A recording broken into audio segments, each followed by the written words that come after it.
Welcome back, boys and girls. Sorry I've been away up in Edinburgh to the Edinburgh Fringe Festival. So that took up all of my week, and I had a big birthday as well. Just before that, my beautiful wife got me a microphone, so hopefully you can hear me now, but you can still watch the subtitles if you want. Today we're talking about the Marvel Epic collections, things that I've not really been getting. Probably mostly because of the price point, but also because I have got quite a lot of the Marvel stuff that I want, which would be the Silver and Bronze Age.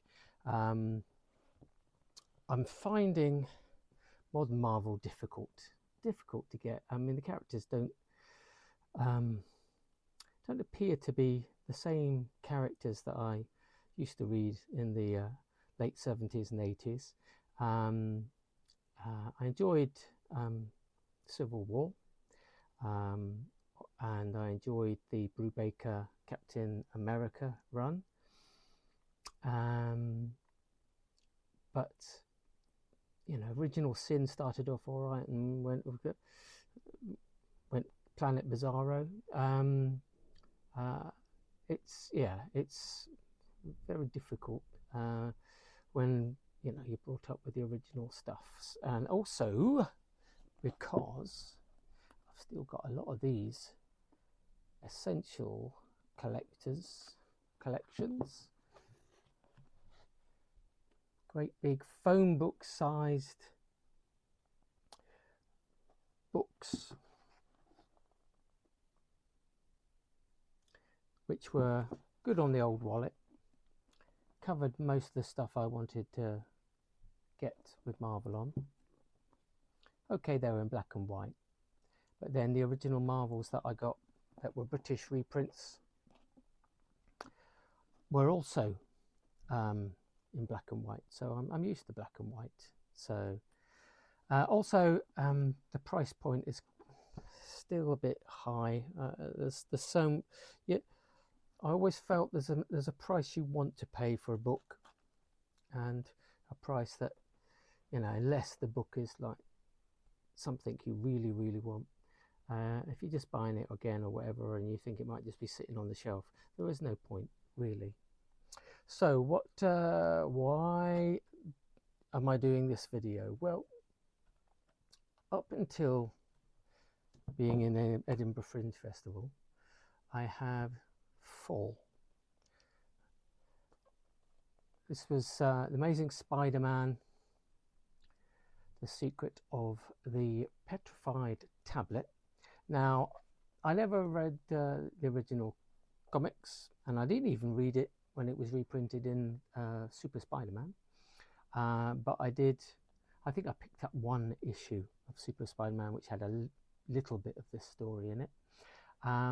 But it was the Alan Class, I think they were called. He used to do these anthology books, and they sometimes had Marvel characters, and the run of the stories about the tablet were in there, and I loved that story, absolutely adored that story.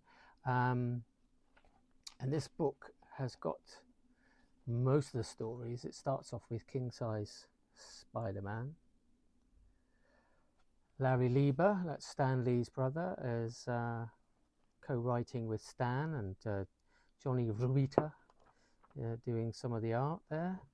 And he comes across the Red Skull. So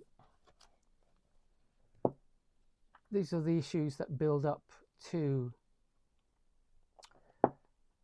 the Silver main stories. Let's see if I can find the next issue. Oh yes, we have Crisis on Campus. No, I think this was in was this the late 60s? Let's have a look, see if it tells me. Yeah, 69, 70, and obviously with production and all that, there's a lot of student unrest in the late 60s. And of course there's Kingpin before or during the time he was a Daredevil villain, who knows? So Stanley and Johnny Robita doing the artwork, and I just love this era, and I just love this artwork. Spider-Man Wanted. A lot of these covers are also very iconic. I'm sure they've been made into posters and the like, but this is for me, this is my golden age, even though I came in after these were printed, but I've kind of picked up the stories piecemeal. And was the Shocker. A version of the Shocker was used in Spider-Man movies. I think it was the one with Michael Keaton's Vulture, and then Gwen Stacy looking lovely. Captain Stacy, not long for this world. Spoilers. So yeah, but here we go. There's Silvermane basically wants a stone tablet. I think it's got the secret of eternal youth, because Silvermane is looking very old. He's the like the godfather at the time. He's the like head mafia, and he's oh no, that's what am I showing you?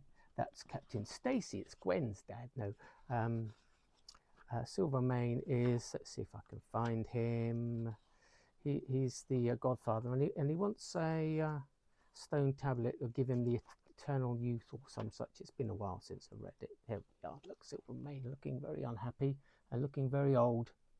So who wouldn't want to live forever when you've got gums like that? So there we go. That's Silvermane, and of course, along with a subplot with Dr. Connors, the lizard, and the big heavy is Marco. So you've got the lizard, you've got Marco, and you've got Silvermane as well, all embroiled in this tablet saga. And Dr. Connors is roped in to help, I think, to make a serum. And then, not a spoiler, but does it work? Does it work? It's the Silvermane. So yeah, I won't give away the ending because it's a shocking ending. But one of my favourite stories from that era. And then of course you've got a lizard story next. And the problem with having the lizard as a villain in the movies, and to some extent they did it with Electro as well. Poor old Andrew Garfield ended up fighting a monster. You need to have Spider-Man fighting villains really to really achieve anything. There's the Prowler story. I just find this artwork is amazing. Look at that splash page, the Prowler. So buying this was a no-brainer. I bought it in a it's a very big bookshop in, I think it's Alnwick. What was it called? Barter Books or something like that, in the north of England. It's a massive bookshop. It's even got a train set running around the top. There's Chameleon, he fights the Chameleon as well. So when I saw this, and it was at the price that I was willing to pay, I thought, right, I'm getting that. Kangaroo, whatever happened to Kangaroo? Another villain that nobody talks about. So that's the why and there's the Electro, who I came across first in a Spider-Man pocketbook that got me through a long, boring holiday in Europe, camping holiday, carrying a Spider-Man pocketbook. So there you go. It gives you an idea of why that was a no-brainer to buy that one. So that was, I think that was my first Epic collection. But as I say, I've got most of these stories already, so it was nice to have them in full colour in a story that I really, really love. So that was that one. And then in a charity shop, they had a couple of, this one was Iron Fist, which I have waded my way through recently. This is all of Iron Fist's stories. Starts off with a young lad with his family on a hiking holiday to the Himalayas. The family get betrayed. Mum gets eaten by wolves. Dad gets killed. So the young boy trains so he can get his revenge. This was part of the Kung Fu boom when David Carradine was on TV in a series called Kung Fu, where a character called Kwai Chang Caine was walking across America trying to find his brother, and with various flashbacks. It was a glorified Western. Bruce Lee was in Way of the Dragon and things like that until his untimely end. So everybody, it was indeed, according to Carl Douglas in the charts, Kung Fu fighting. There's an awful lot of, every time he's going to fight somebody, he has to describe which martial art move it is, and he's quite naive because he's never been out of the Himalayas really. I mean, of course he was a little boy when he went there, but he's not got the street smarts, and it's not so much a superhero book until much later, especially when he's teaming up with the likes of Iron Man and all that sort of stuff. It was decent. It was a decent read. If I hated it, I would have never got to the end. It especially goes up a gear when Chris Claremont and John Byrne, before they went to the X-Men, started writing. And then of course he ended up teaming up with well, the X-Men do appear, and there's Wolverine, but yeah, he ended up teaming up with Power Man when his comic was being curtailed. So it was Power Man and Iron Fist, and they became Heroes for Hire. So Iron Fist, not a bad read, that one. So it was a nice price. Then I got Captain America. Now this is from the 90s. This is 92 to 93. So it's just before they all went mad for all these artists that went off to Image and places like that. So some of the art is still okay. Thank God I didn't get into the speculation stuff. I kind of bailed in 1990. Went to live in London and being an adult. So this era, I didn't really. As you can see, his chest is getting bigger,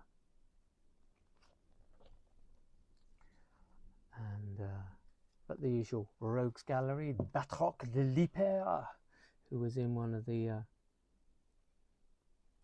Captain America movies.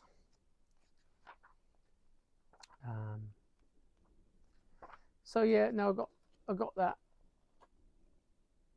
artwork just about readable. I do find a lot of 1990s comics, the artwork is just so out there. It's got its fans, and good on a few. I don't know if you can hear that. We've got thunder outside, which is why I'm not doing this outside. But this is Captain America. It was a nice price, why not? And then the last one I got was X Factor. I got this one off the shelf. It was very exciting at the time. I was reading New Defenders, which was the Defenders had become new because they'd had Angel, Iceman and the Beast join the team, and then it was decided by the powers that be at Marvel that the original X-Men was to come back, but they were going to be called X Factor. This is from 1986, so I got a lot of the comics in this series as they came out. And you know, Jean Grey had died. She had been the Phoenix, so they had to reset her. And the Beast, of course, was blue and furry when he was in the Avengers and the Defenders, and of course they wanted to reset him so that he had he wasn't so furry. And decent stories. This book starts off with a copy of the an Avengers book where they find something in the sea, which turns out to be Jean Grey. No spoilers, no spoilers. And then we're going to Fantastic Four. So, what happened to Jean Grey, and what was the Phoenix? And then, of course, Scott Summers, Cyclops, had got married to a woman who looked exactly like Jean Grey, like you do.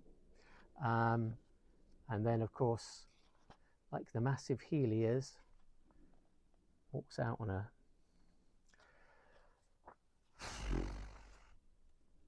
Madeline Pryor was her name, I think. So there you go. So you got the team coming together, the original X-Men. And it was quite exciting for the time, especially when I'd never read the original X-Men. I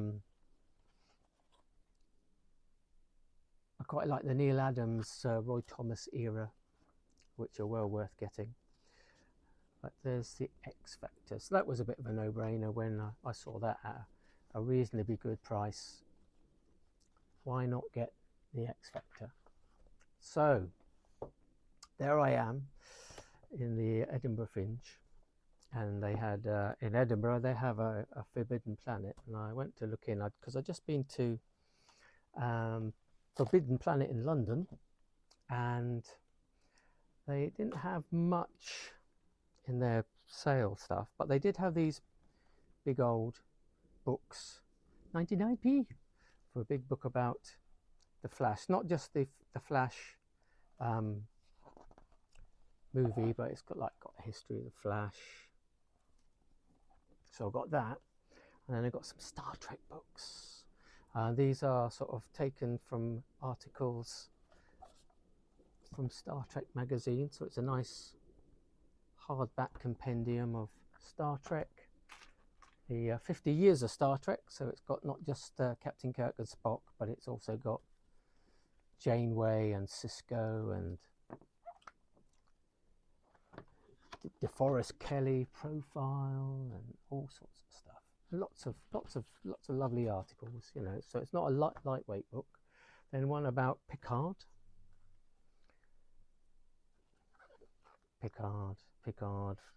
doing this and Picard doing that, and yeah. So there you go. So there's a Picard book. What's it look like inside, I hear you ask?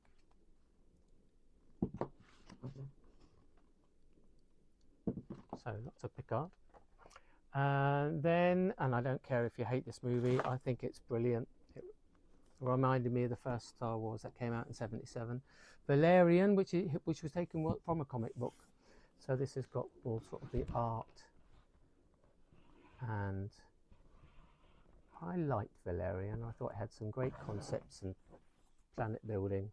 I'm not entirely sure the guy playing Valerian was the right one. I don't think if you ever see the animated series on YouTube or on DVD, I don't think that's got the right Valerian either. And this is rather fabulous.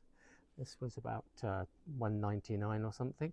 This is a big hardback book. They've made posters of every single episode.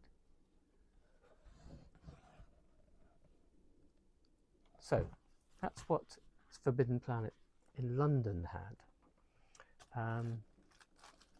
So I wasn't expecting anything in Edinburgh, but they had some reduced price epics. Not only that, but they had buy two get one free. Obviously the cheapest one was free, and they had mostly Silver Age or Bronze Age ones, one or two more recent ones. The ones I didn't pick up were, there was a Silver Surfer one, a late Silver Surfer, and there was last of the original run of Excalibur. I was close to that, but to be honest with you, after Dave Cochrum's second run on the X-Men title, it just got more and more convoluted. I tried more recent X-Men books, and they just bored me rigid. There was a lot of yakety yak, and there's not, it's just too much hard work for me. So I just thought, I can't be bothered with some more mutant lore, even if it is Captain Britain and all that. And I didn't even like the Captain Britain after Alan Davis did the artwork and all that. I preferred the original one with the Star Scepter, but then that's because I'm old and contrary. So what did I get? Well, I got 5 epics, and I also, rather than going for another epic that I wasn't going to read, I thought I was more likely going to read this, which is the What If Volume 2. There you go, $11.99 for that one. It all worked out about, for these 6 books, about 50 quid, not even that. Which they had some Rom the Space Knight Omnis, and they were 34 quid each. And but I just thought it was too heavy, and I mean, this was heavy enough. But anyway, this what if. Now I love the original run of What If comics when they were reprinted in British Marvels. Things like what if Spider-Man had joined the Fantastic Four. I think it was in one of the early comics, issue 2, possibly 1 or 2. He went and to try to join the Fantastic Four because he thought it would be a regular paying job, and they said no. So, but if it was, what if he joined? This one is what if Conan the Barbarian walked the earth today. And these are always good, introduced by the Watcher. Sergeant Fury had fought World War II in outer space. Some of these I've never read before. I certainly know, I do remember the Nova one. And I love Nova, I love the original Nova. What if he had become somebody else? And in fact, it's several somebody else's. I don't know if it's my memory. Look at that splash page, the Sphinx. I'm not sure. There we go. Picture of all the Novas, and one of which is even Spider-Man, Peter Parker. And it's got nice text pieces as well. So this was a bit of a no-brainer. There's a Doctor Strange story. There's a Captain Marvel story. See if I can find Spider-Woman. Let's see. Here we go. Lots of fun stories. What if? Untold Tales of the Marvel Universe. What if the Hulk? What's the Hulk doing? What if the Hulk had become a barbarian? There we go. The inevitable Jarella stories. He always, oh God, how many times did he go, Jarella? And what if Doctor Doom had become a superhero? And what else we got? Oh yes, what if the Invisible Girl of the Fantastic Four had married the Submariner? Or when I was a kid, I called him the Submariner, because you never know how some of these names are said. So yeah, what if, rather than getting a an epic that I wasn't going to read, I went for a what if. So what if, these are good fun anyway. So that was for 11 of your Earth pounds. Right, I've got this one, Captain America. Now this is volume 3, 1969 to 1971, although I probably read these stories, or some of these stories, in 1978, because when the very first Spider-Man comic was a British reprint of issue. Is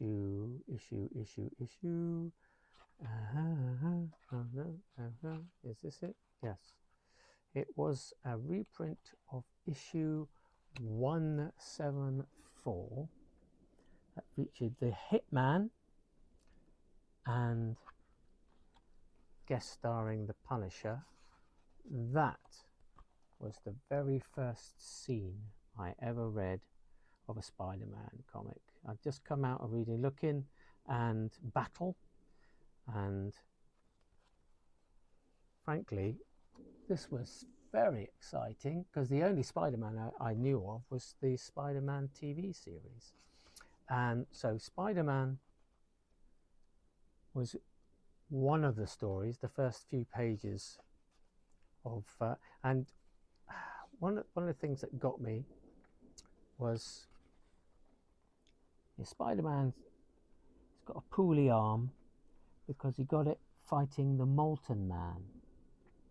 And there was a little box saying last issue or something like that. And those little boxes really got me excited because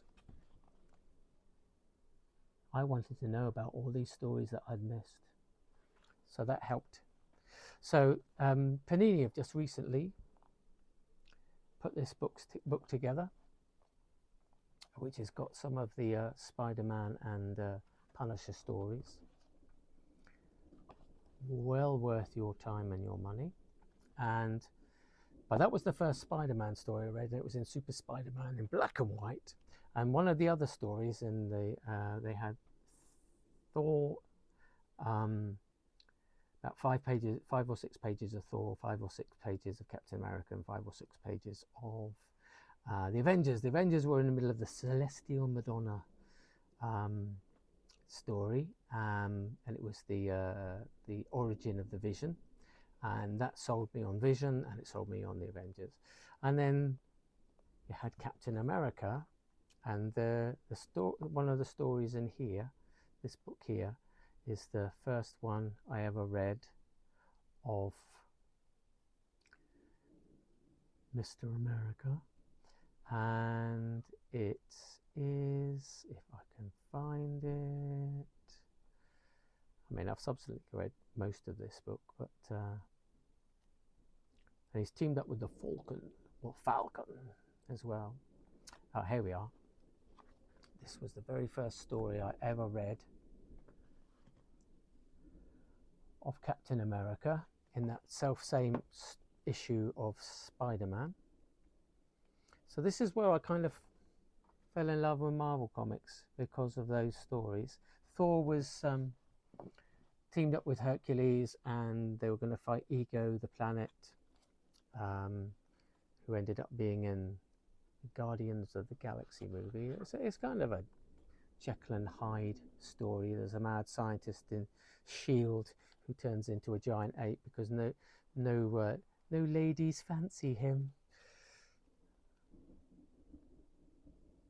But you know, when you're brought up on some British comics and all that, and then these things are hitting your eyeballs,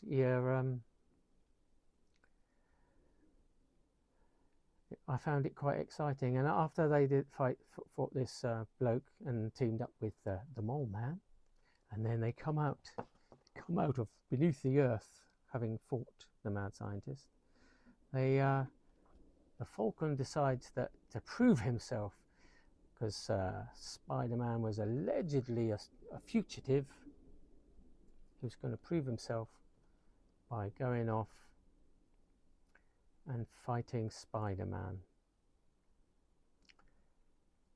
Didn't go very well. But of course, when Spider-Man's giving the Falcon a good thumping.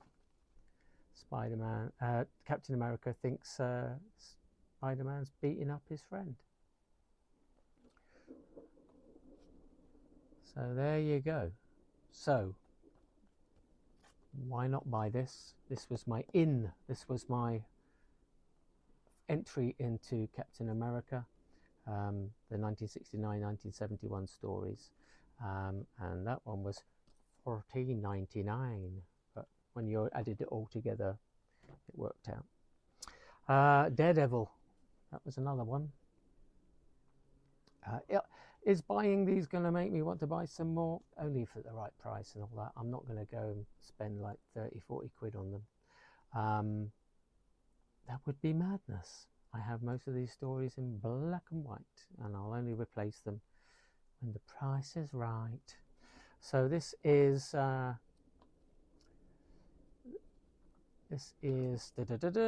4, 1970 to 72 of Daredevil.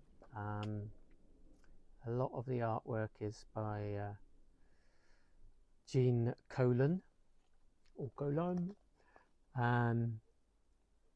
as is there's quite a lot of that Captain America, which is Mr. C.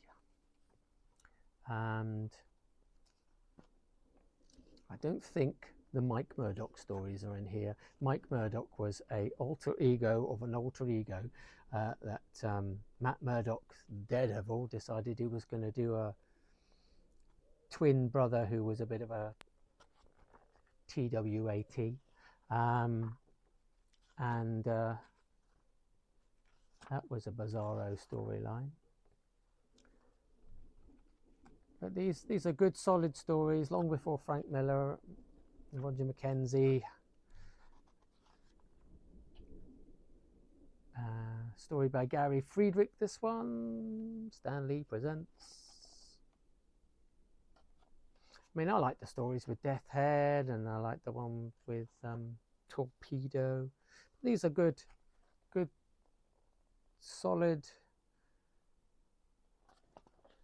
Daredevil stories. There's even an issue of Iron Man in there. So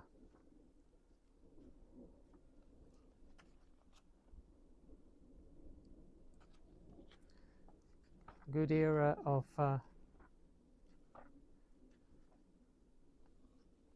Man Without Fear,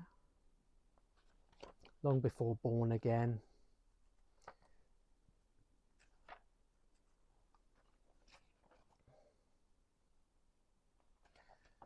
So yeah, so that was another no-brainer. The Man Bull.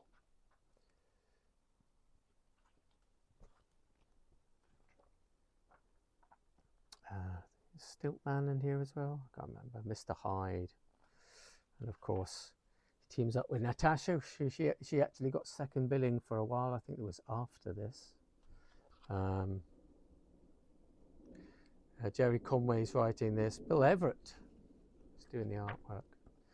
So there you go. So issue 64 to 68, Daredevil. So that's another no-brainer. I thought, yeah, have a bit of that. It's the right price. Comes out about, I don't know, less than £10 for each of these books. This one was $10.99, and this is Iron Man from 74 to 76. The Nose years, when apparently Stan was walking through Marvel, and then just sort of said, "Can you not breathe with a flat mask?" So they all panicked, wet their pants, got the artist to put a nose in. It's all in the narrative of the story, where he discusses changing the mask. But Iron Man with a mask looks a bit silly. George Tusker, who was one of the first artists I came across Iron Man in. So I'm of the belief that if there's an artist that you join a character with, you don't mind them, or especially not on the book. So the Avengers was Don Heck, a lot of people take or leave his stuff. George Tusker was my Iron Man artist for a while.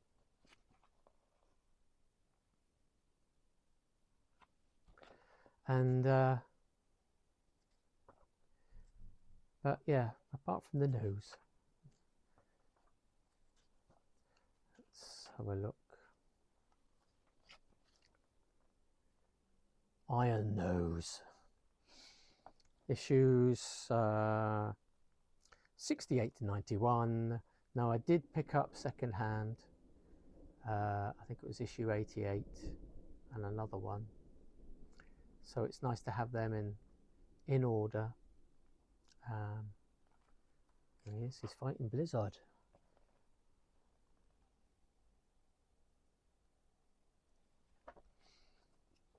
I mean, some comic book collectors get a bit sniffy about this era, but we go Brothers Grimm. But they're just good fun adventures. Let's see if I can find the Brothers Grimm issue that I've got. I think it was 88. Was it 88? 87. No, I can't find it now. I don't care. Anyway, Iron Man. Always liked Iron Man. Good era. No brainer. Now, there was a couple of Hawkeyes. One was a more recent.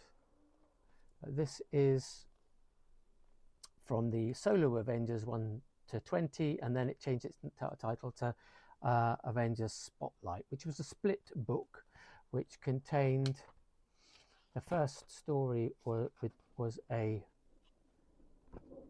Hawkeye story, and the second story would be an Avenger. So there's Mockingbird. Now I just thought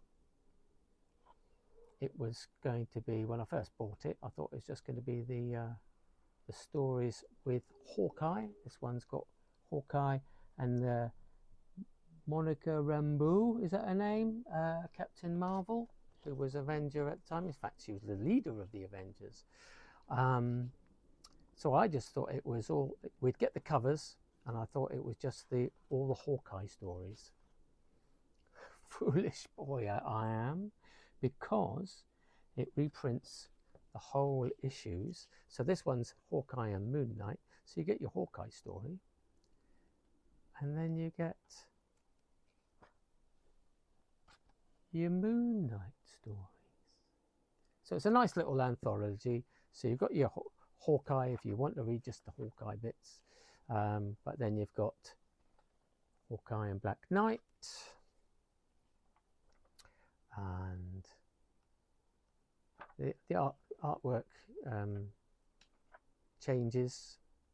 Whoever is the right, this one's the Scarlet Witch, I believe, depending on who the backup story is.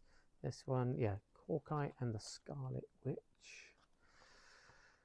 So half the comic book was dear old Clint Barton Hawkeye, and then the other half was whoever was the guest star, the Scarlet Witch, the Falcon. So this was a bit of a no-brainer because I got a lot of the Solo Avengers books. Black Widow, Natasha.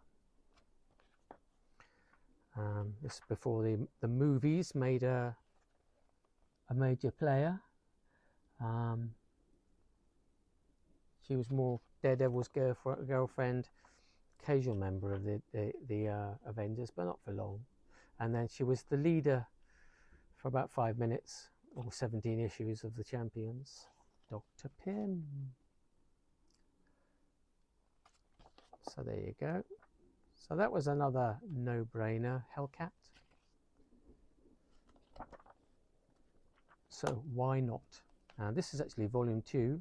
I have no idea what would have been in volume 1, but there we go. Hawkeye, volume 2. Lovely. And then the last one because as I said, there was stuff that was more not 90s and beyond. This is, but there was really a choice between Excalibur, the later Hawkeye, and Silver Surfer. But I decided to give Thor. Now I was kind of falling out of love with Thor when he lost his Donald Blake alter ego. Don Blake found a stick. No, a stick in a cave, banged it, and it became an enchanted hammer, and he became Thor. And he was like that for a good 20 years or whatever. And then we found out that Odin had made Don Blake like a construct or whatever, if I can remember correctly, because I was losing interest. And he became a bloke called Eric Singard or something like that, who wasn't a doctor anymore. He was a construction worker or whatever. Of course, this is all typical 90s garish artwork and colouring, massive chests. Who on earth is the artist for this?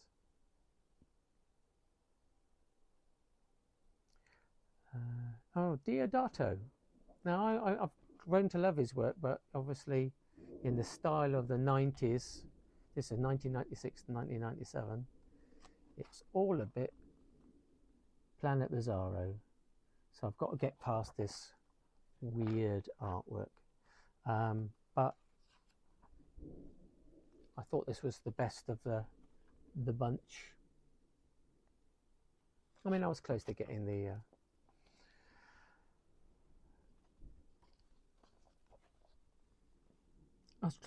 to the Excalibur one, because I did like some of the early Excalibur stuff,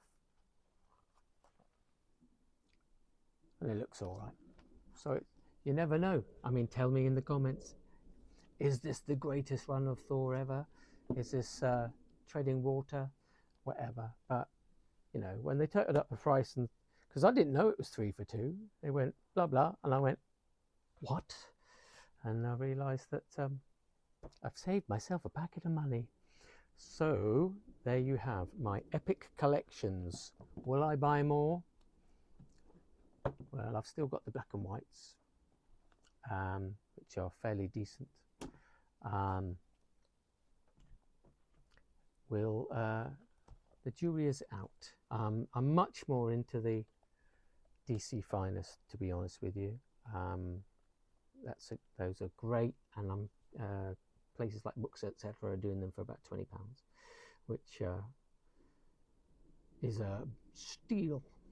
So tell me what you think. Are you an epic collection fan?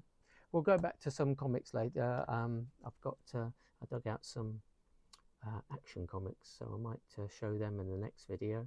I'm also going to talk about DC Compacts shortly as well, and the latest DC Finest Crisis on Infinite Earths. So tune in again. Hope this has informed you, or you've just learnt nothing, but hope you enjoyed looking at the pictures anyway. Keep safe, and I'll see you soon, boys and girls. Ta-ta for now.